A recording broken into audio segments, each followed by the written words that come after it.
So our plan for today, test is tomorrow over Unit 0B. So our plan for today is we're just going to go over several of these together. Just to make sure we're okay, we'll go over 2 or 3 different ones from each little section to make sure you're ready to go for the test tomorrow.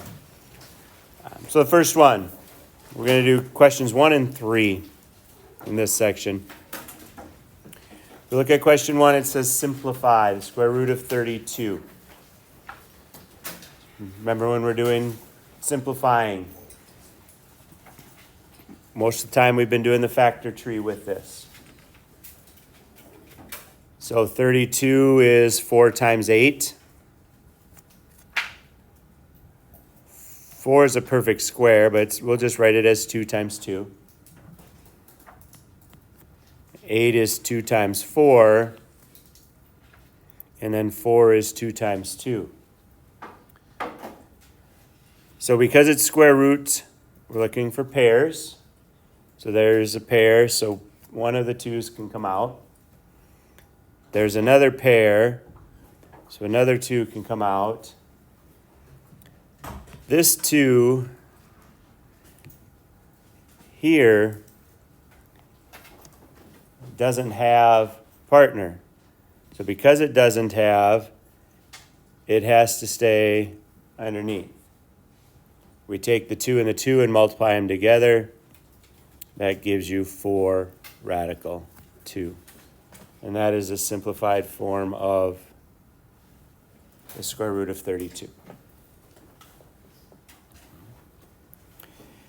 If we look at number 3, number 3 has the square root of 98x to the 4th y. So we can break it up into 3 different parts. We break it up into the number. We break it up into the variable x, so it's x to the 4th. Let's rewrite that so it's a little bit neater.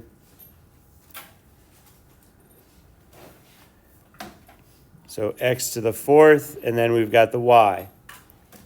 So 98 is 2 times 49.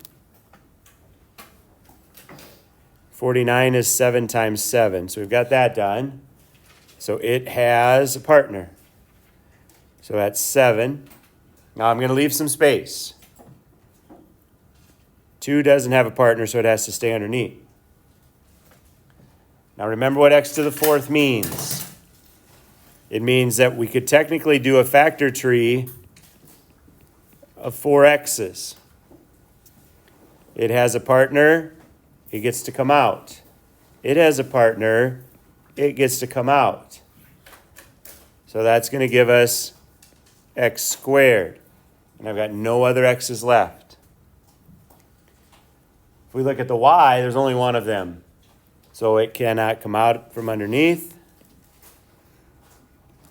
7x squared times the square root of 2y is your solution for number 3.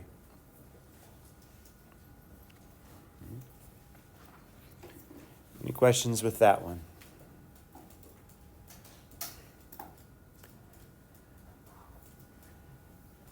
Number 4. Now it says the cubed root.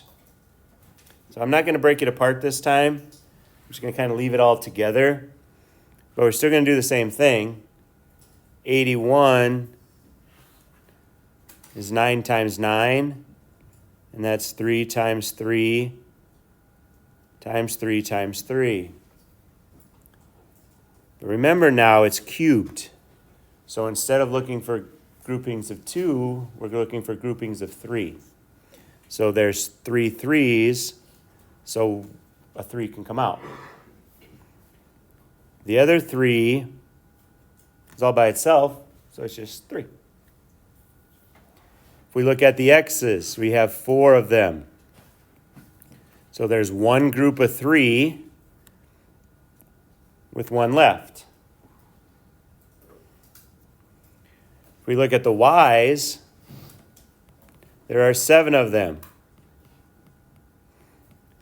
There's one grouping of 3 there's two groupings of 3. So that means y squared on the outside, and there's 1y left to stay underneath. And there it is.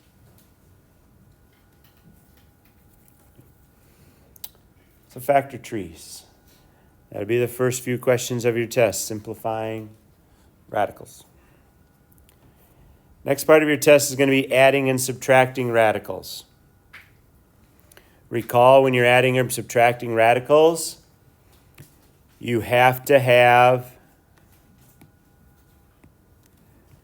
what's underneath the radical has to be the same. So that's radical 2 and that's radical 2. Because of that, then I can combine those two things. So negative 3 plus 2 is negative 1. So that's negative 1 radical 2.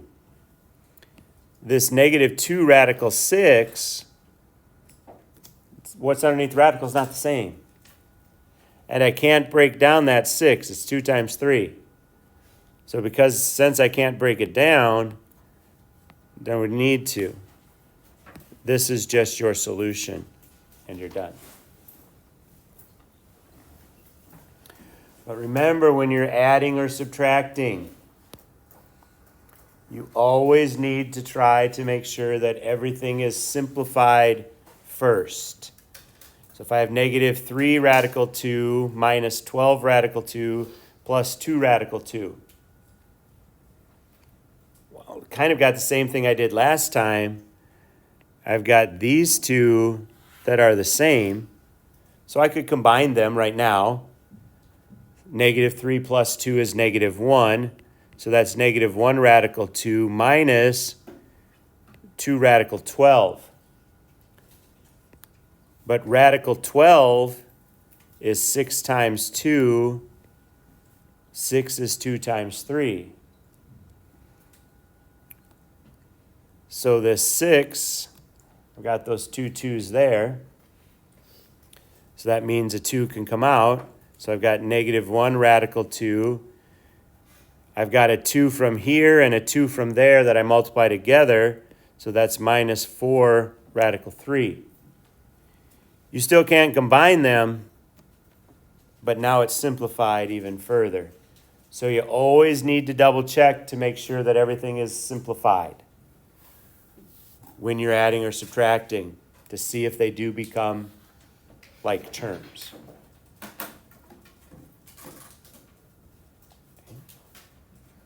Questions with adding and subtracting? Multiplying. When you multiply, like number 9, we're going to do 9 and 11. Number 9, what's on the outside gets multiplied by what's on the outside. What's underneath the radical gets multiplied by what's underneath the radical. So if we look at number 9, I've got a negative 5 and a 1. So that's negative 5. Underneath the radical, I have 5 and 10. 5 times 10 is 50. So I got negative 5 radical 50. You're now partially right. However, we need to make sure it's in simplest form. So that's 25 times 2. 25 is 5 times 5. So this 5 can come out, but I've already got a 5 out there. So 5 times negative 5 is negative 25. 2 doesn't have a partner, so 2 has to stay home. Now that's your solution. And again, this is 75% correct. And this is now 100% correct. You'd get 3 out of 4 if you put negative 5 radical 50 on your assessment. You'll get 4 out of 4 if you put negative 25 root 2. So make sure you simplify them. Number 11, kind of the same way. But now we have to use the distributive property. So we've got radical 10 times radical 2 plus 4. We're going to FOIL. Radical 10 times radical 2. They're both underneath. 10 times 2 is 20. It should start bringing up a red flag a little bit. We can probably deal with that. Plus the 4 in radical 10. The 4 is on the outside, so it has to stay on the outside. The radical 10 is on the inside, so it has to stay on the inside. So that becomes 4 radical 10. So again, you're at 75% right now. 20 can be broken down to 4 times 5. 4 is 2 times 2. So the 2 can come out. The 5 can't. Plus 4 radical 10. Now because we're adding, what's underneath the radical has to be the same, and it's not. Therefore, your solution is 2 radical 5 plus 4 radical 10.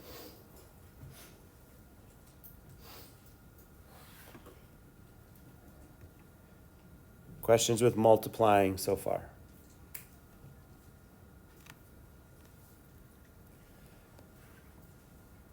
When you square something, like number 13, remember when you square something, it means you are going to take it times itself. So you're taking radical 3 plus radical 5 times radical 3 plus radical 5. So that's the first thing that people make a mistake on. Second part. This is where we use the box method. So radical 3, radical 5, radical 3, radical 5. Radical 3 times radical 3 is radical 9. Radical 3 times radical 5 is radical 15. I think this is radical 15, and that's radical 25. What's the square root of 9? 3. Plus, we've got 2 radical 15s. That's here and here. Square root of 25 is 5. 5 plus 3 is 8. So that gives us 8 plus 2 radical 15. That's your solution. 15 can be broken up to 3 and 5, but that's it. There's nothing left to do with it.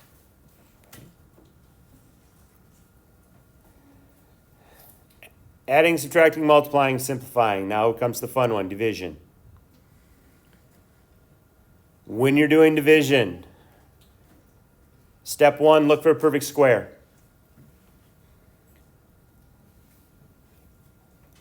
3 or 12 perfect squares? No, that's step 1. Step 2, see if you can reduce the fraction. 5 obviously can't be reduced, but what goes into both radical 3 and radical 12? Radical 3, right? So that leaves us with radical 1. 3 goes into itself once. 3 goes into 12 4 times. Square root of 1 is 1, so that's just 5. Square root of 4 is 2, and that's just 2. 5 halves is your answer. Perfect squares first. If you don't see any perfect squares, try to reduce your fractions. What's on the outside can be reduced by what's on the outside. What's on the inside can be reduced by what's on the inside. After you've done that, then look for a perfect square. Hopefully one pops up. If one doesn't pop up, then we've got a different issue. But like this one. Actually, let's do 19 first. 19, we've got radical 3 over radical 2. There's no perfect squares. 3 and 2 can't be reduced. So therefore, we can't have a radical in the denominator.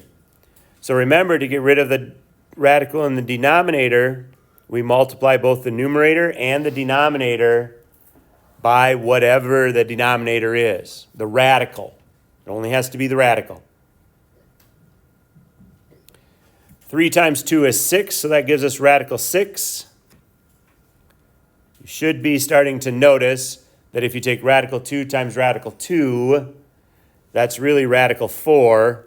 The square root of 4 is just 2. So that's radical 6 over 2. The 6 is underneath, the 2 isn't. You can't reduce them. That's your solution. Okay.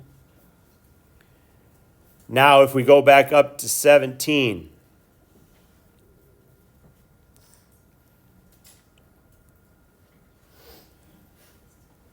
Is there a perfect square there?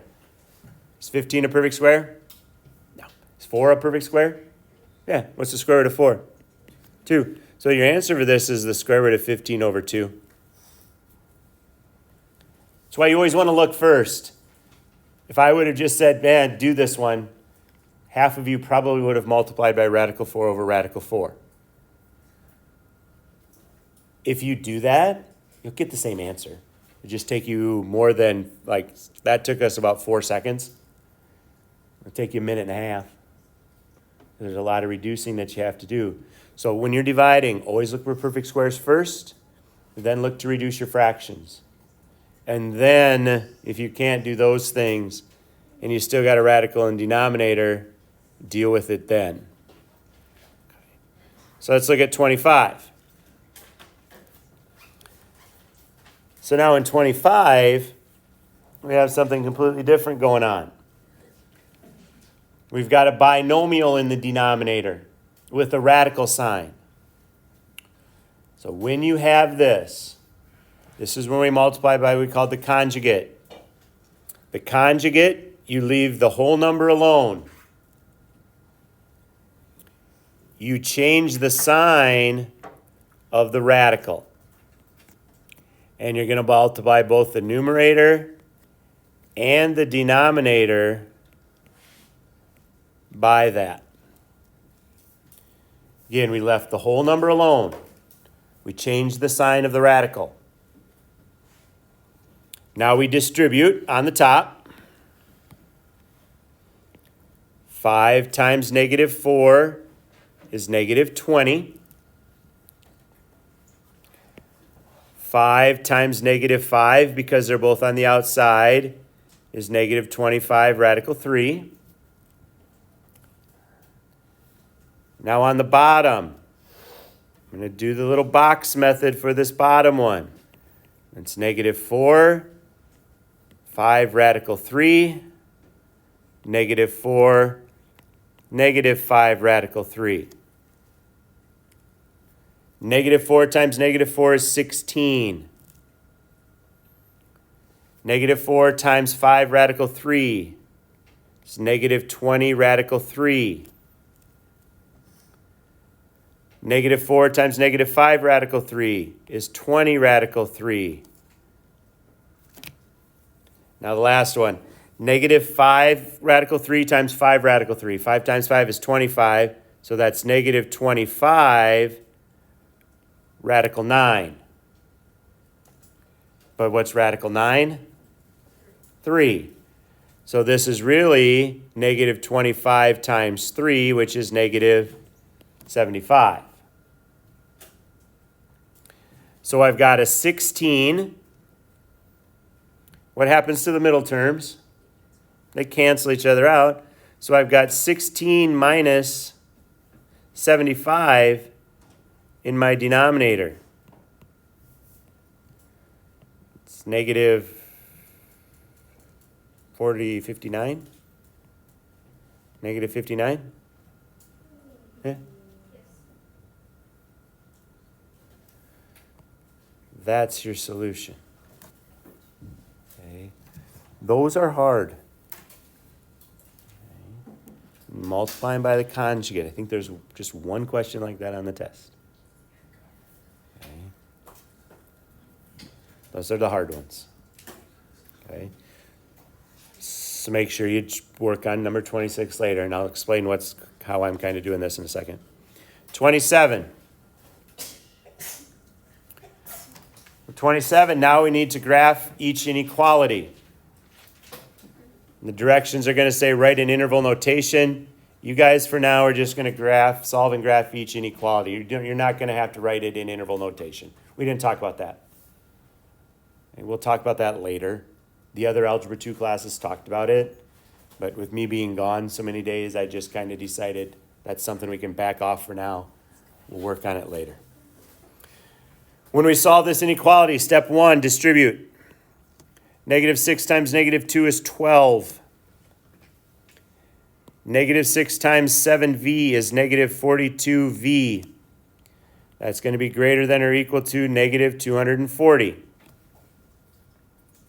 Solve it just like you would an equation. Isolate the variable. So I'm going to subtract 12. So that's negative 42v is greater than or equal to negative 252. I'm going to divide by negative 42. Because I divided by a negative, that means I am going to flip the sign. So greater than or equal to now becomes less than or equal to. I'm going to go with that 6. Negative 252 divided by negative 42 is 6, I believe. Okay? So I'm going to put a circle at 6, but because it's equal to, I close it. Now I read it. It says, and I read it according to the variable. V is less than. So I have to highlight the ones that are less than. So that's going to go off to the left. You're done.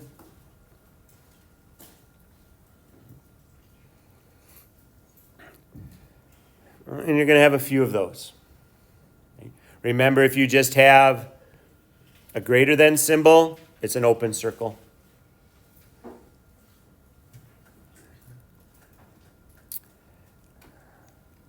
Last part of this test is to state the slope, the y-intercept, and sketch the graph. Okay, so this first one, number 33. Remember when we talked about this? We graph it just like it's an equation. My y value has to be 2. So 2 points creates a line.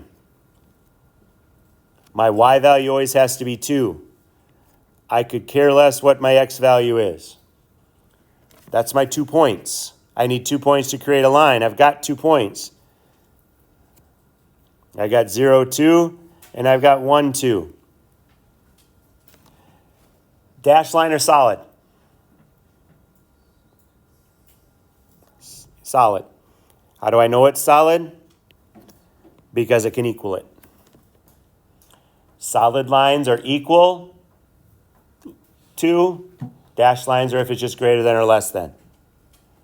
Now we need to figure out where the shade. If y is less than, you shade below the line. If y is greater than, you shade above the line. So that one's going to be shaded below the line. And you're done.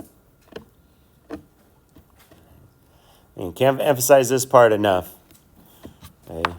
That one, we're not really worried about the slope of the y-intercept. Number 35.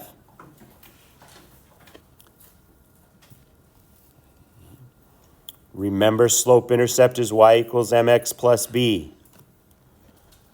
It's already in it.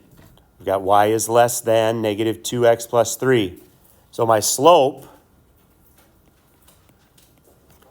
is going to be negative 2 over 1. It's just the value out in front of my x value. My y-intercept is the point 0b, which in this case is 3. So I've got 0, 3. When you graph this, we always graph this first. So I'm going to graph 0, 3. I put a point at 0, 3. Now I look at my slope. My slope is negative 2. That means I go down 2 and over 1. That's where my next point is at. 2 points creates a line. It's less than, so it's dashed. It's less than, y is less than. we shade below. And you're done.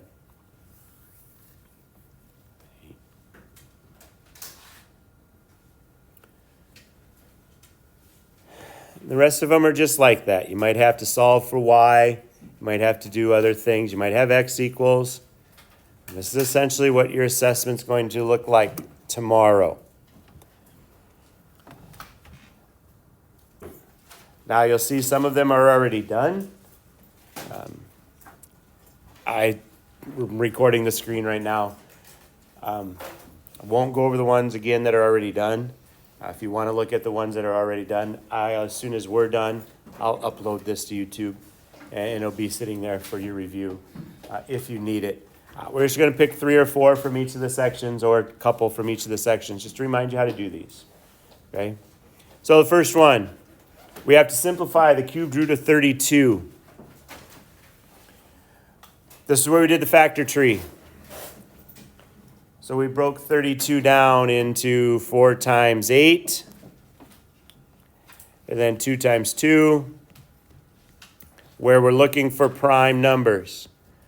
So 4 isn't prime, so it becomes 2 times 2. Now it's key that you look at what root you're taking.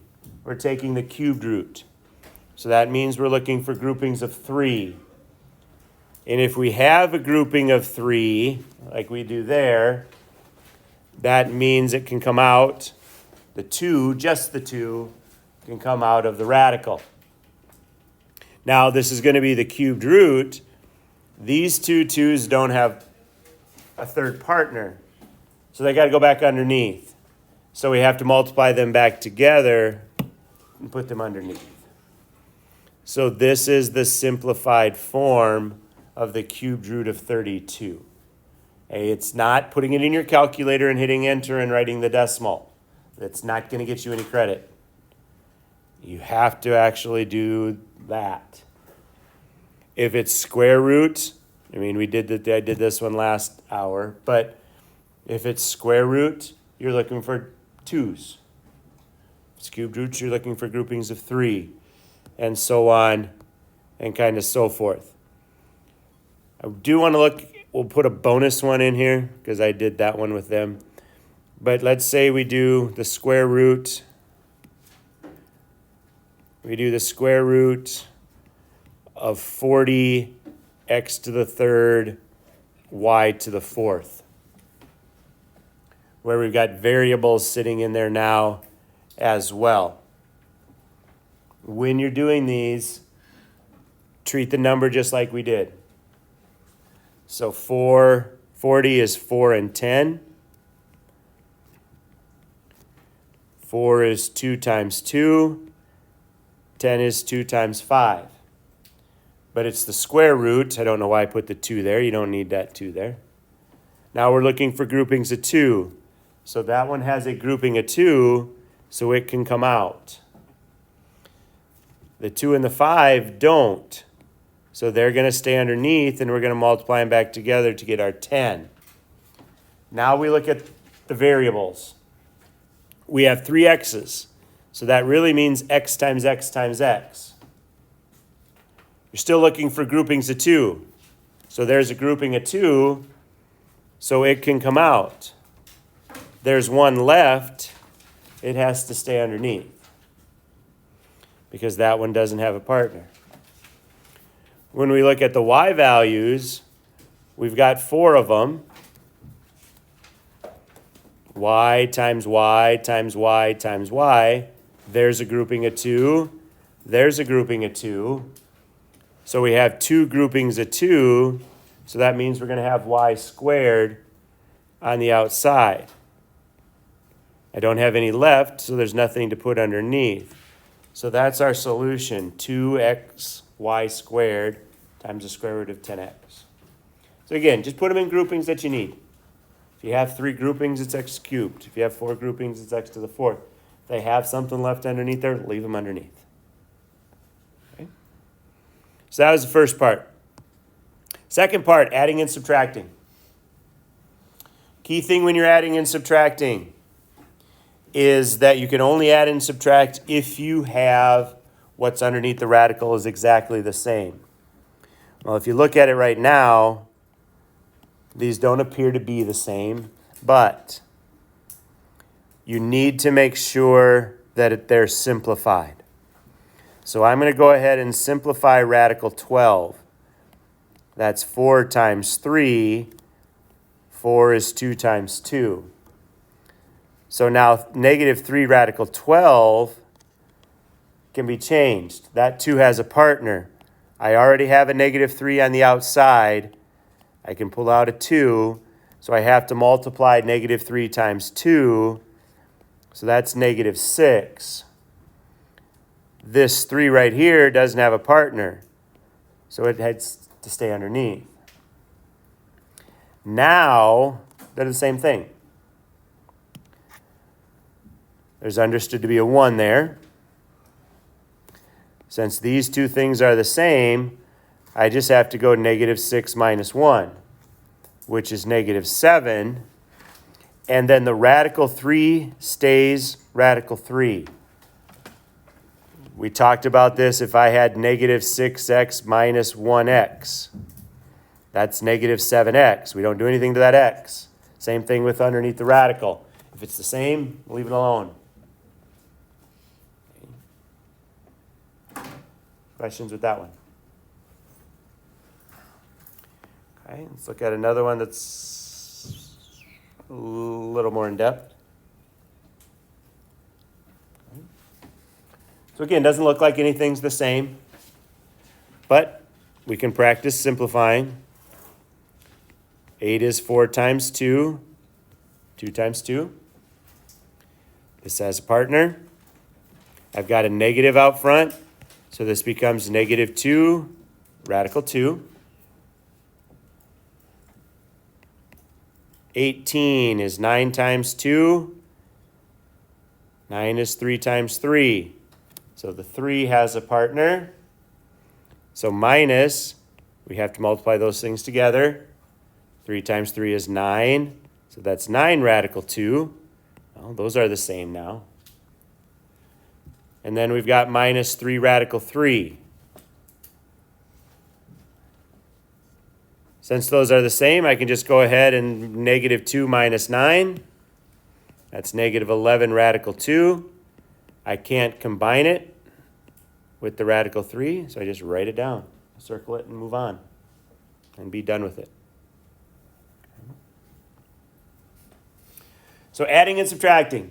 Anytime you're adding and subtracting, you have to have what's underneath the radicals. Got to be the same root and the same thing. They have to look exactly the same. And leave them. Don't combine them. Next part was multiplication. So if I have radical 2 radical 6 times 4 radical 6. Nice. When you multiply radicals, what's on the outside gets multiplied by what's on the outside. What's on the inside gets multiplied by what's on the inside. 2 and 4 are on the outside. 2 times 4 is 8.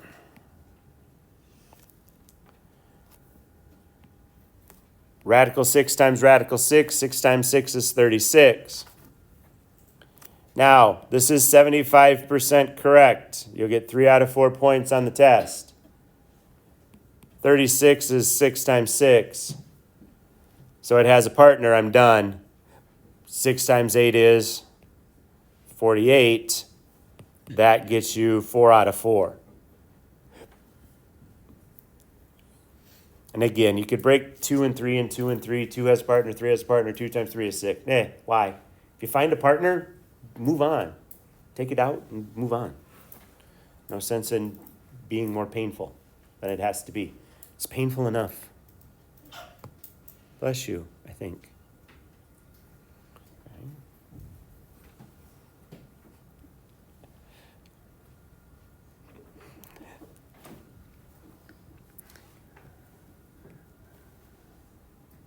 Next one, we've got radical 5 times negative radical 2 minus 5 radical 10. So we have to distribute. And so we multiply those two together. They're both underneath, so that's negative radical 10. minus 5 radical 50. Radical times radical. 5 times 10 is 50. Now you have to look at each of them individually and ask, can I reduce it? 2 and 5. Nope, no partners. However, this is 2 times 25. 25 is 5 times 5. So this 5 has a partner. So I can take that 5 times that 5. So it's negative radical 10 minus 5 times 5 in most cases is 25. Radical, the only thing that doesn't have a partner, 2. Those two things cannot be combined because what's underneath the radical is not the same.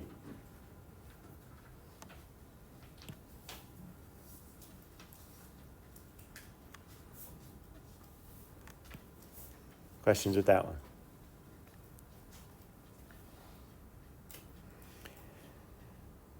Okay, so what happens if you have two binomials?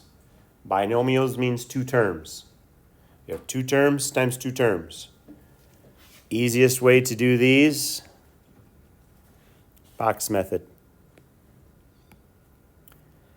So on the top, I'm going to put 5 radical 5 in that box and negative 3 in that one.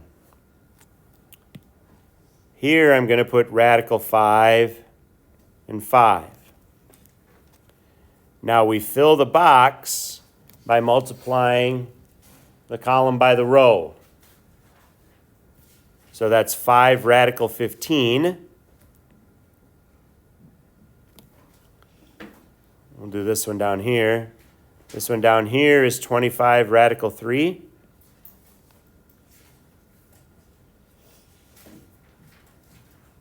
Why did I make it radical 3 and not 5? Does anybody know? Because I can't read my own handwriting. That this should be radical 5. This needs to be erased. This should be radical 25. This should be radical 5. Now it makes more sense. So this is negative 3 radical 5.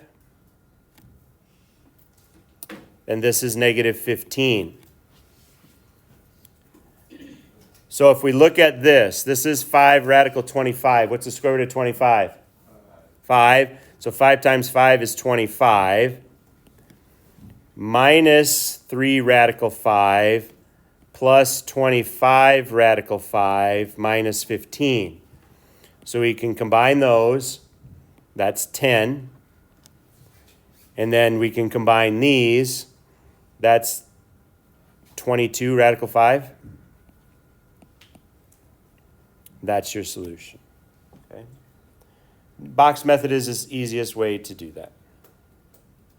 Okay?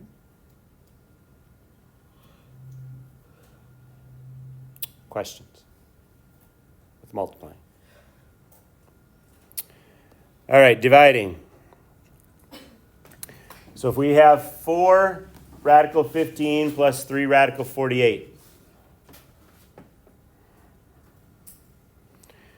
First thing you look for when you're doing division is you look for perfect squares. So you look for 9, 16, 4, 25, 36, 49, 64, 81, 100, 121, 144, 169, 196, 225, so on and so forth. If you don't have any of those, then you look to see if what's outside can be reduced by what's outside and what's inside can be reduced by what's inside. If there's a common one that goes into them. So on 4 and 3, nothing you can do. But 15 and 48. I think 3 goes into both of them, doesn't it? So I can reduce the 15. 15 divided by 3 is 5. 48 divided by 3 is 16. Now you ask yourselves the question again, can I reduce? Is there a perfect square? Yes, there's a perfect square now. So on the top, I've got 4 radical 5. and a ruler has appeared. Wow. Not quite sure how that did that. You gotta click the ruler Where do I have to click? on your sidebar. This over here? No, there's a button that has ruler. You should come. Oh, right there? In it. No, it's gone. Where'd it go? I quit. I should learn how to do things. Or not. And on the bottom, what's the square root of 16? 4. 4 times 3 is 12. Geez. Now, again, if you look at it now, 4 and 12 have a common factor of 4. So you're left with radical 5 over 3. And that's your end solution. So look for perfect squares first, then look to reduce fractions. Once you've reduced the fractions, look for perfect squares again. If you've got a perfect square, then look to see if you can reduce fractions. Okay. Next one. We've got radical 6 over 2 radical 27. Six and 27, they're not perfect squares. Always answer phone calls from your kids, your parents, and your spouses. Always. Whenever they call. That's a rule. Live by it. You can't if you're in school half the time. Yeah. Some teachers will get upset with you if mom calls and then you answer it. I won't. Oh, back to math. Reduce. So I think 3 goes into both of them. 3 goes into 6 twice. 3 goes into 27 9 times. Perfect square. Again. You mean 2? For the constant? Oh, there's a... Why did... See, I'm working ahead. See, he's got me flustered now. Jerk. He's applying for internships for the summer. That's what he's doing. That's why he needs to know all of that. That's your answer. So then what happens if you don't have that? What if you have 3 over radical 2, where there's no perfect squares, there's no reducing? Times. This is where you times it by the radical that's in the denominator. Now, understand that this always works.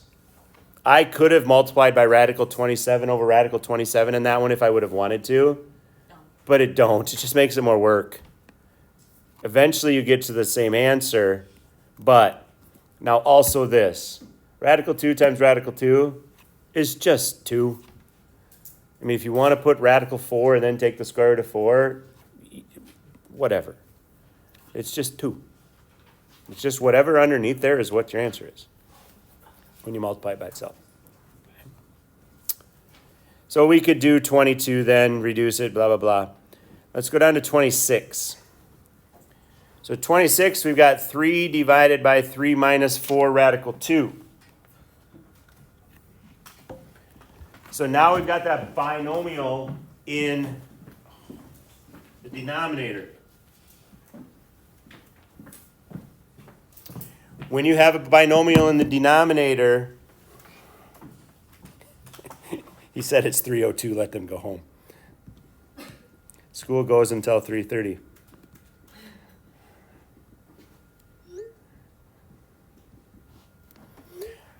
Anytime you have that binomial in the denominator, we multiply it by its conjugate. So the conjugate of this, you leave the whole number alone. You change the sign of the radical. So you're going to multiply both the numerator and the denominator, in this case, by 3 plus 4 radical 2.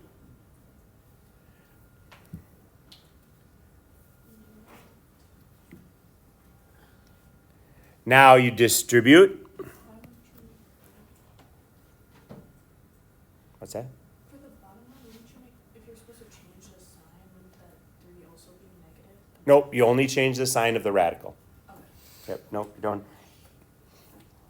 Would you get a wrong answer? No, you just get a whole bunch of negatives sitting everywhere.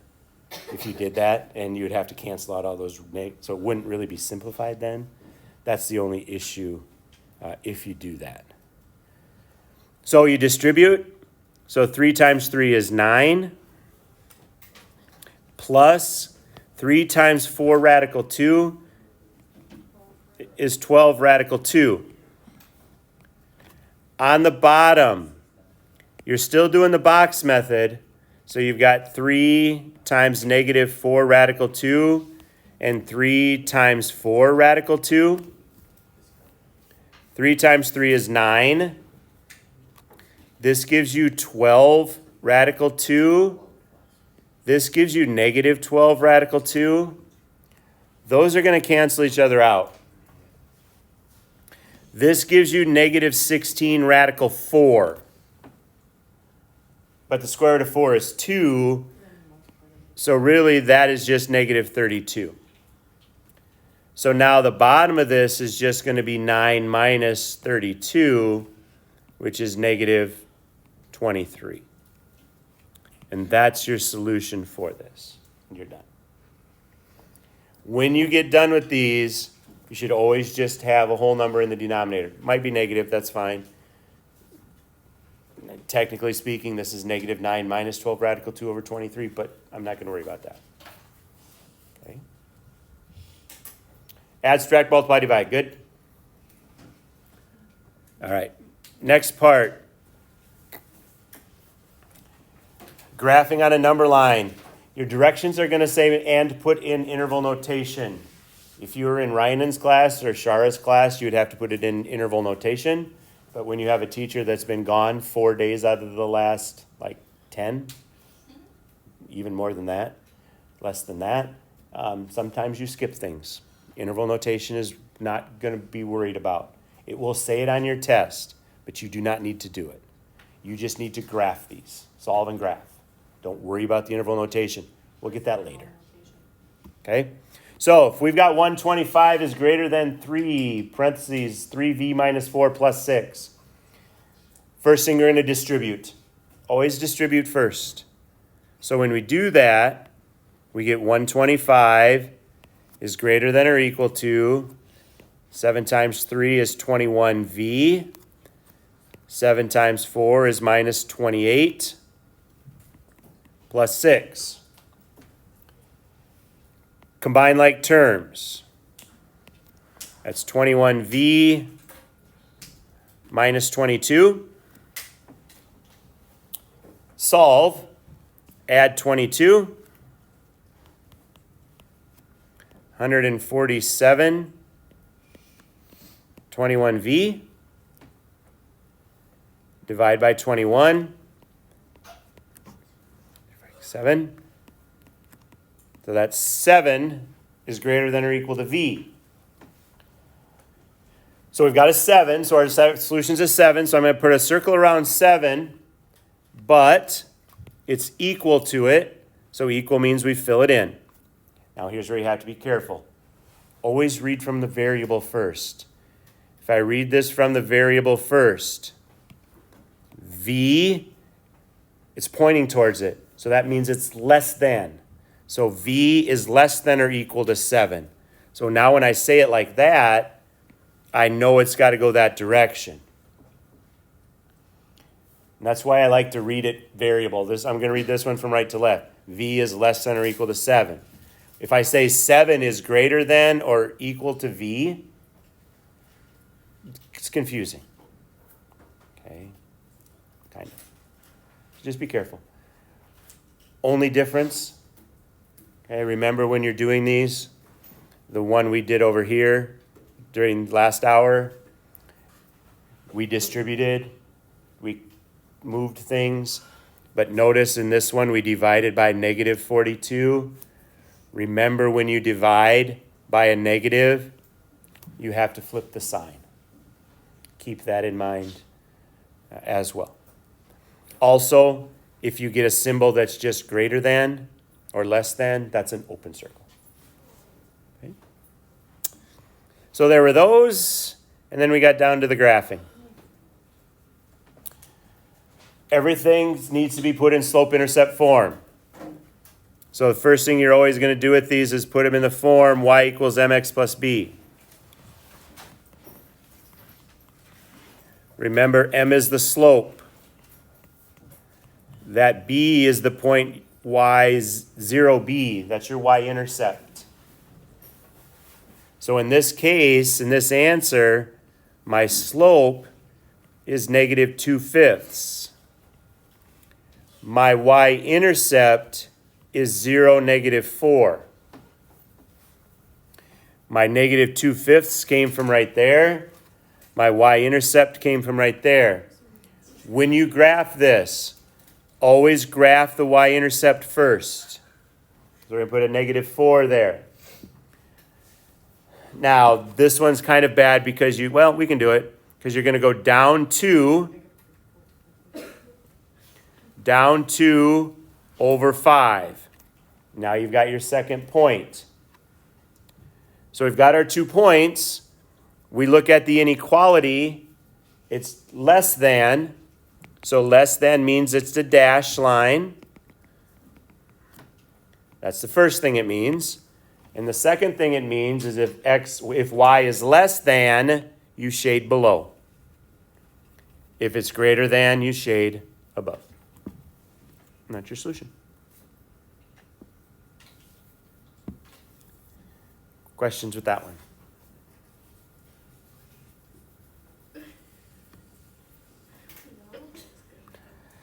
For one like 36, I'm not going to do 36, but just make sure you solve for y.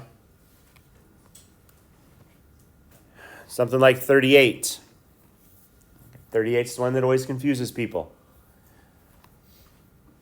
Remember, this says x is less than 1. That means your x value always has to be 1. My y value can be anything. The x value always has to be 1. So I graph the point 1, 0 and 1, 1. It's greater than or less than or equal to, so it's a solid line. And if x is less than, you shade to the left. If x is greater than, you shade to the right.